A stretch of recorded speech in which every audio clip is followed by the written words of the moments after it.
তো ওয়েলকাম বন্ধুরা, jobs news RM YouTube চ্যানেলে। তো বিএসএফ অর্থাৎ বর্ডার সিকিউরিটি ফোর্সের তরফ থেকে কনস্টেবল ট্রেডসম্যান পদের জন্য তোমাদের কিন্তু একটি নতুন শর্ট নোটিশ জারি করে দেওয়া হয়েছে এবং তোমাদের সেই শর্ট নোটিশে কিন্তু এখানে বলা হয়েছে যে তোমরা এখানে কারা কারা আবেদন করতে পারবে, টোটাল কতগুলি পোস্টের জন্য ভ্যাকেন্সি রিলিজ হবে, ছেলেদের জন্য কতগুলি ভ্যাকেন্সি দেওয়া হয়েছে, মেয়েদের জন্য কতগুলি ভ্যাকেন্সি দেওয়া হয়েছে, তোমাদের এখানে বেতন কি দেওয়া হবে, তোমাদের এখানে লাস্ট ডেট তোমাদের যেদিন থেকে আবেদন স্টার্ট হবে সেই দিন থেকে কতদিন পর্যন্ত আবেদন করতে পারবে, শুধু এই সবই কিন্তু তোমাদের নোটিশে বলে দেওয়া হয়েছে। যেহেতু তোমাদের এই ভ্যাকেন্সির শর্ট নোটিশ জারি করা হয়েছে তাই কিন্তু এখানে শর্ট নোটিশে তোমাদের কিন্তু এগুলি বলা হয়েছে যে তোমরা এখানে কারা কারা আবেদন করতে পারবে, কতগুলি ভ্যাকেন্সি দেওয়া রয়েছে এবং তোমাদের এখানে বেতন কি দেওয়া হবে, এই সব তথ্যই কিন্তু তোমাদের শর্ট নোটিশে দেওয়া হয়েছে। তো আমরা কিন্তু আজকে এই ভিডিওতে আলোচনা করব যে তোমাদের এখানে বিএসএফ ট্রেডসম্যানের তোমাদের এখানে সিলেকশন প্রসেস কি রাখা হয়, প্রিভিয়াস ইয়ারের যে সিলেকশন প্রসেস তোমাদের যে এখানে বিএসএফ ট্রেডসম্যানে কিভাবে সিলেকশন করানো হয়, হাইট, চেস্ট এবং তোমাদের রিটেন এক্সামের যে প্যাটার্ন সেই প্যাটার্ন কি দেওয়া হয়, কিভাবে সিলেকশন করানো হয়, এই সব ডিটেল সম্পর্কে কিন্তু আমরা আজকে এই ভিডিওতে আলোচনা করব। তো দেখো, আমরা যে শর্ট নোটিশ সেই শর্ট নোটিশটি কিন্তু আমরা এখানে ওপেন করে নিয়েছি। সবার উপরে তোমরা এখানে দেখতে পারো, তোমাদের কিন্তু এখানে বলে দেওয়া আছে government of India, ministry of home affairs, director general, border Security force. তো এখানে বিএসএফ, তো এখানে বিএসএফ এর তরফ থেকে কিন্তু ভ্যাকেন্সি রিলিজ করা হয়েছে। উপরে তোমরা নোটিশ দেখতে পারো, তোমাদের কিন্তু এখানে বলা হচ্ছে advertisement for recruitment for the post of constable, এখানে বলা হচ্ছে tradesman in Border Security Force for the year 2024। তো তোমাদের কিন্তু এখানে বিএসএফ ট্রেডসম্যান পদের জন্য ভ্যাকেন্সি রিলিজ করা হবে। সেই হিসেবে তোমাদের কিন্তু এই ভ্যাকেন্সির যে এখানে শর্ট নোটিশ সেই শর্ট নোটিশ কিন্তু তোমাদের এখানে জারি করে দেওয়া হয়েছে। এরপর নিচে তোমাদের কিন্তু এখানে বলা হয়েছে online application are invited from eligible and interested male and female Indian citizen for filling up 2140 vacancy. এর মধ্যে এখানে বলা আছে 1723 vacancy for male candidate and এখানে বলা আছে 417 ভ্যাকেন্সি ফর ফিমেল ক্যান্ডিডেট।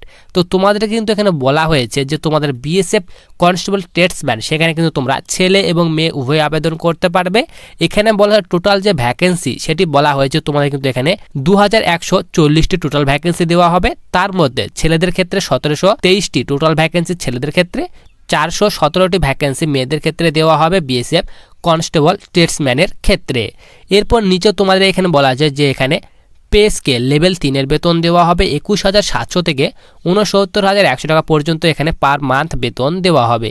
এরপর সবার নিচে তোমাদের এখানে বলা আছে যে লাস্ট ডেট, এখানে বলা আছে লাস্ট ডেট তোমাদের যে ফর্ম আবেদন যেদিন থেকে স্টার্ট হবে সেই দিন থেকে 30 দিন পর্যন্ত তোমরা কিন্তু এই ভ্যাকেন্সিতে আবেদন করতে পারবে। এই সব কিছু তথ্যই কিন্তু তোমাদের এই শর্ট নোটিশে দিয়ে দেওয়া হয়েছে এবং নিচে এখানে বলা হয়েছে the application will be accepted through online mode only. তো তোমাদের কিন্তু এখানে অনলাইন মোডেই আবেদন করতে হবে এবং তোমরা যারা এখানে অফলাইন মোডে আবেদন করবে তাদের কিন্তু ফর্মটি কিন্তু রিজেক্ট করে দেওয়া হবে। এখানে বলা আছে শুধু অনলাইন মোড ফর্মই কিন্তু এখানে অ্যাকসেপ্ট করা হবে।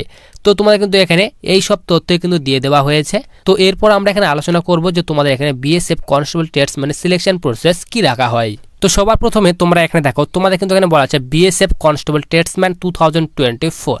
এখানে তোমাদের রিক্রুটমেন্ট অর্গানাইজেশন বলা আছে বর্ডার সিকিউরিটি ফোর্স, অর্থাৎ বিএসএফ এর তরফ থেকে কিন্তু ভ্যাকেন্সি রিলিজ করা আছে। ট্রেডসম্যান পদের তোমাদের নিয়োগ করা হবে। টোটাল যে ভ্যাকেন্সি, টোটাল যে পোস্ট সেটি বলা আছে 2140টি টোটাল পোস্ট দেওয়া হয়েছে। তোমাদের কিন্তু আমি দেখালাম নোটিফিকেশান অনুযায়ী এবং তোমাদের স্যালারির কথা বলা আছে লেভেল 3-এর বেতন দেওয়া হবে 21,100 থেকে 69,900 টাকা পর্যন্ত পার মান্থ বেতন দেওয়া হবে। জব লোকেশনের কথা বলা আছে অল ইন্ডিয়াতে জব লোকেশন রাখা হয়েছে এবং লাস্ট ডেট ফর্ম আবেদন তোমাদের কিন্তু এখন স্টার্ট হয়নি, শর্ট নোটিশ জারি করা হয়েছে। তোমাদের কিন্তু ফুল নোটিশ কিন্তু এখন জারি করা হয়নি বিএসএফ এর অফিসিয়াল ওয়েবসাইটে। তোমাদের যেদিন অফিসিয়ালি ওয়েবসাইটে নোটিশ পাবলিশ করে দেওয়া হবে আমি কিন্তু তোমাদের অবশ্যই ভিডিওর মাধ্যমে আপডেট দিয়ে দেবো। তো তার জন্য অবশ্যই চ্যানেলটিকে সাবস্ক্রাইব করে পাশে থাকা বেল আইকনটিতে ক্লিক করে রাখো ভবিষ্যতে আসা বিভিন্ন ধরনের চাকরির নোটিফিকেশন পাওয়ার জন্য। এবং বিএসএফ কিন্তু তার অফিসিয়াল ওয়েবসাইটে একটি করে যে রিক্রুটমেন্ট সেটি কিন্তু জারি করে দিচ্ছে। অলরেডি কিন্তু বিএসএফ এর অফিসিয়াল ওয়েবসাইটে 3টি ভ্যাকেন্সিতে আবেদন চলছে। তো হতে পারে তোমাদের এই বিএসএফ টেস্টম্যানের ভ্যাকেন্সিও কিন্তু রিলিজ করে দিতে পারে, এখন কিন্তু রিলিজ করেনি। বিএসএফ এর যে অফিসিয়াল ওয়েবসাইট রয়েছে সেই অফিসিয়াল ওয়েবসাইটে কিন্তু 3টি ভ্যাকেন্সির আবেদন চলছে। তো তোমরা এখানে এই 3টি ভ্যাকেন্সিতে কারা কারা আবেদন করতে পারবে ফুল সিলেকশন প্রসেস সম্পর্কে আলোচনা করা হয়েছে সেই 3টি ভিডিওতে। সেই 3টি ভিডিওর লিঙ্ক কিন্তু ভিডিওর ডেসক্রিপশন বক্সে দেওয়া রয়েছে, তোমরা সেখান থেকে কিন্তু সেই 3টি ভিডিও দেখতে পারবে যে তোমরা কারা কারা আবেদন করতে পারবে। এরপর তোমাদের নেক্সট এখানে বলা হয়েছে তোমাদের নেম অফ দি পোস্ট এবং টোটাল পোস্ট এবং তোমাদের এখানে স্যালারি। তো তোমাদের এখানে পোস্ট নেমের কথা বলা আছে কনস্টেবল কোবলার পদে নিয়োগ করা হবে, কনস্টেবল টেইলার পদে নিয়োগ করা হবে, কনস্টেবল ওয়াশার ম্যান পদে নিয়োগ করা হবে, কনস্টেবল বারবার পদে নিয়োগ করা হবে, কনস্টেবল সুইপার পদে নিয়োগ করা হবে, কনস্টেবল কুক পদে নিয়োগ করা হবে, কনস্টেবল ওয়াটার ক্যারিয়ার পদে নিয়োগ করা হবে, কনস্টেবল ওয়েটার। তো তোমাদের কিন্তু এখানে এই সব পোস্টে নিয়োগ করা হবে। টোটাল যে পোস্ট সেটি বলা আছে 2140 পদে নিয়োগ করা হবে এবং তোমাদের বেতন সব পোস্টের ক্ষেত্রে কিন্তু এখানে লেভেল 3-এর বেতন দেওয়া হবে। 21,100 থেকে 69,900 টাকা পর্যন্ত পার মান্থ বেতন দেওয়া হবে। এরপর নেক্সট তোমাদের এখানে বলা হয়েছে যে তোমাদের এখানে এডুকেশন কোয়ালিফিকেশন এবং এজ লিমিট।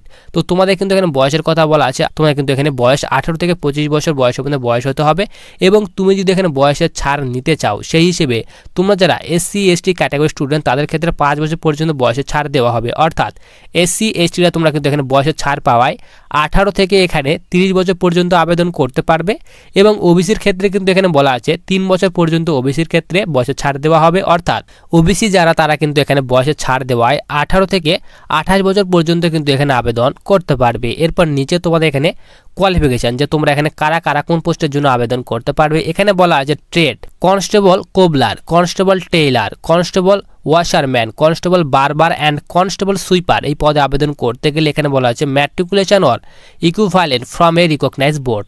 সিম্পলি কিন্তু এখানে 10th পাস চাওয়া হয়েছে, তো মাধ্যমিক পাস করা থাকলে তোমরা কিন্তু এখানে আবেদন করতে পারবে এই সব পদের ক্ষেত্রে। এরপর নেক্সট পোস্ট বলা হয়েছে তোমাদের এখানে constable cook, constable water career and constable waiter. এই পদে আবেদন করতে গেলে তোমাদের শিক্ষাগত যোগ্যতার কথা বলা হয়েছে ম্যাট্রিকুলেশন ও equivalent from a recognize board. Simply এখানে 10th পাস, সিম্পলি এখানে মাধ্যমিক পাস করা থাকলে কিন্তু তোমরা এখানে কনস্টেবল এখানে যে কুক এবং ওয়াটার ক্যারিয়ার এবং ওয়েটার এই সব পদে আবেদন করতে পারবে। সিম্পলি এখানে মাধ্যমিক পাস তোমাদের কিন্তু এখানে চাওয়া হয়েছে, মাধ্যমিক পাস করা থাকলে এখানে আবেদন করতে পারবে। এরপর নিচে বলা আছে তোমাদের সিলেকশন প্রসেস যে তোমাদের এখানে বিএসএফ কনস্টেবল যে টেস্টম্যান রয়েছে সেই টেস্টম্যান পদে তোমাদের এখানে কীভাবে সিলেকশন করানো হবে। তো প্রথমে তোমাদের কিন্তু এখানে বলা আছে সিবিটি এক্সাম। তো প্রথমে সিবিটি এক্সাম নেওয়া হবে, সিবিটি এক্সামে যারা পাস করবে তাদের কিন্তু এখানে ফিজিক্যাল টেস্টের জন্য ডাকা হবে। তো ফিজিক্যাল টেস্টে পাস করার পর তোমাদের কিন্তু এখানে ডকুমেন্টস ভেরিফিকেশান করানো হবে। তো ডকুমেন্টস ভেরিফিকেশানের পর তোমাদের কিন্তু এখানে মেডিকেল টেস্ট করা হবে। মেডিকেল টেস্টের পর তোমাদের কিন্তু এখানে ফাইনাল মেরিট লিস্ট প্রকাশিত করা হবে। ফাইনাল মেরিট লিস্টে যাদের নাম আসবে তাদের কিন্তু এখানে ফাইনালি জয়নিং দিয়ে দেওয়া হবে। তোমাদের কিন্তু এখানে 4টি ধাপ রয়েছে সিলেকশন প্রসেসের, এই 4টি ধাপ কমপ্লিট করলেই তোমাদের কিন্তু এখানে জয়নিং দিয়ে দেওয়া হবে। এরপর তোমাদের কিন্তু এখানে সিবিটি এক্সামের যে প্যাটার্ন সেই প্যাটার্ন দিয়ে দেওয়া হয়েছে। তোমাদের কিন্তু এখানে বলা হয়েছে negative marking 0.25 on every wrong question. তো তোমাদের কিন্তু এখানে প্রত্যেকটি রং অর্থাৎ ভুল উত্তরে তোমাদের কিন্তু এখানে 0.25 মার্কস কেটে নেওয়া হবে। এরপর তোমাদের এখানে বলা আছে তোমাদের কিন্তু এখানে ডিউরেশন টাইম যেটি দেওয়া হবে সেটির কথা বলা আছে তোমাদের কিন্তু এখানে 120 মিনিট টোটাল টাইম দেওয়া হবে এবং মুড অফ এক্সাম এখানে বলা আছে কম্পিউটার বেসড টেস্ট। তো তোমাদের কিন্তু এখানে সিবিটি এক্সাম নেওয়া হবে। এর মধ্যে এখানে বলা আছে সাবজেক্ট, এখানে বলা আছে general awareness and general knowledge থেকে 25টি কোয়েশ্চেন 25 নাম্বারের। এরপর বলা আছে ম্যাথ, তো ম্যাথ থেকে 25টি কোয়েশ্চেন 25 নাম্বারের, রিজনিং থেকে 25টি কোয়েশ্চেন 25 নাম্বারের। এরপর নেক্সট তোমাদের এখানে বলা হয়েছে basic knowledge of the candidate in English আর হিন্দি। তো তোমাদের কিন্তু এখানে ইংলিশ অথবা হিন্দি থেকে 25টি কোশ্চেন থাকবে 25 নাম্বারের, টোটাল কিন্তু এখানে 100টি কোশ্চেন থাকবে, 100 নাম্বারের মধ্যে পরীক্ষা নেওয়া হবে। এরপর নেক্সট তোমাদের এখানে বলা হয়েছে বিএসএফ টেস্ট মানে তোমাদের এখানে ফিজিক্যাল টেস্ট, তোমাদের এখানে পিটি পিএইচডির কথা বলা হয়েছে। তো তোমাদের কিন্তু এখানে রিটেন এক্সাম পাস করার পর যে এখানে পিটি পিএইচডির জন্য তোমাদের ডাকা হবে সেখানে তোমাদের পিটি পিএইচডিতে তোমাদের কি করানো হবে, প্রথমে তোমাদের কিন্তু এখানে হাইট মেজারমেন্ট করা হবে। তো তোমাদের কিন্তু এখানে হাইটের কথা বলা হয়েছে, তোমরা যারা ইউআর ওবিসি এসসি এবং ইডাব্লিউএস ক্যাটাগরি স্টুডেন্ট তাদের ক্ষেত্রে 165 সেন্টিমিটার হাইট হতে হবে ছেলেদের ক্ষেত্রে। মেয়েদের ক্ষেত্রে বলা আছে 155 সেন্টিমিটার হাইট হলে আবেদন করতে পারবে এবং তোমরা যারা এসটি ক্যাটাগরি স্টুডেন্ট তাদের ক্ষেত্রে বলা আছে 160 সেন্টিমিটার হাইট হলে ছেলেরা আবেদন করতে পারবে। মেয়েদের ক্ষেত্রে বলা আছে যারা এসটি তাদের ক্ষেত্রে 152 সেন্টিমিটার হাইট হতে হবে। চেস্টের কথা বলা হচ্ছে 75 থেকে 80 সেন্টিমিটার চেস্ট হতে হবে। এরপর নেক্সট তোমাদের এখানে বলা হয়েছে হাইট মেজারমেন্ট, চেস্ট মেজারমেন্টের পর তোমাদের কিন্তু এখানে রানিংয়ের জন্য তোমাদের কিন্তু মাঠে নিয়ে যাওয়া হবে। এরপর বলা আছে তোমাদের কিন্তু এখানে রানিং যে রেস সেটি বলা আছে 5 কিলোমিটার রানিং 24 মিনিটে কিন্তু কমপ্লিট করতে হবে ছেলেদের ক্ষেত্রে। মেয়েদের ক্ষেত্রে বলা আছে 1.6 কিলোমিটার অর্থাৎ 1600 মিটার রানিং 8 মিনিট 30 সেকেন্ডে কমপ্লিট করতে হবে। তো এই গেল তোমাদের কিন্তু বিএসএফ টেস্টম্যানের যে সিলেকশন প্রসেস, সেই সিলেকশন প্রসেস। তো এইভাবে তোমাদের কিন্তু এখানে সিলেকশন করানো হবে। তো ভ্যাকেন্সির কিন্তু শর্ট নোটিশ জারি করা হয়েছে, ফুল নোটিশ কিন্তু এখনো জারি করা হয়নি। ফুল নোটিশ যেদিন অফিসিয়ালি ওয়েবসাইটে জারি করে দেওয়া হবে আমি কিন্তু তোমাদের অবশ্যই ভিডিওর মাধ্যমে আপডেট দিয়ে দেবো। তার জন্য অবশ্যই চ্যানেলটিকে সাবস্ক্রাইব করে পাশে থাকা বেল আইকনটিতে ক্লিক করে রাখো ভবিষ্যতে আসা বিভিন্ন ধরনের চাকরি নোটিফিকেশন পাওয়ার জন্য। এবং বিএসএফের যে অলরেডি 3টি ভ্যাকেন্সিতে আবেদন চলছে, যারা তোমরা এখনো পর্যন্ত জানো না সেই 3টি ভ্যাকেন্সি সম্পর্কে, তারা কিন্তু ভিডিও ডেসক্রিপশন বক্সে লিঙ্ক দেওয়া রয়েছে, সেই লিঙ্কে ক্লিক করে তোমরা কিন্তু ভিডিওগুলি দেখে নিতে পারবে।